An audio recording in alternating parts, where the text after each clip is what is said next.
Hello বন্ধুরা, good morning. দেখো বন্ধু, আমি অ্যাক্টিভিটি করতে গেছিলাম। ক্লাব থেকে আসার পরে একটু বাইরে গেছিলাম অ্যাক্টিভিটি করতে আমার দাদুর সঙ্গে।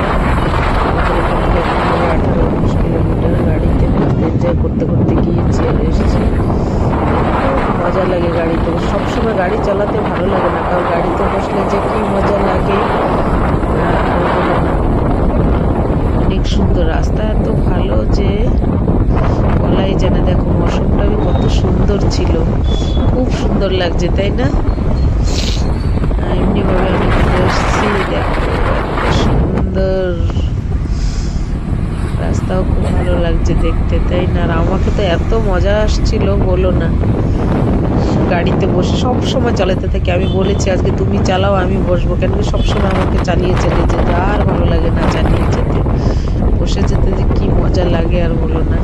অনেক ভালো লাগছিল কালকে, সত্যি খুব এনজয় করেছি আমি গাড়িতে বসে। সবসময় মনে হয় কি এমনি কেউ বসিয়ে আমাকে লং ট্যুরে নিয়ে গেলে অনেক খুশি লাগবে। দেখো বন্ধুরা, মস্তি করে করে আমি ভিডিও বানাচ্ছিলাম, খুব মজা লেগেছে কাল আমাকে। মনে হয় সব দিন যাই এমনি লং ট্যুরে বসে আর এনজয় করতে করতে ভিডিও বানাই আর আপনাদের সঙ্গে শেয়ার করতে। খুব মজা নিচ্ছিলাম আমি। টাটা বন্ধুরা, ভালো থেকো।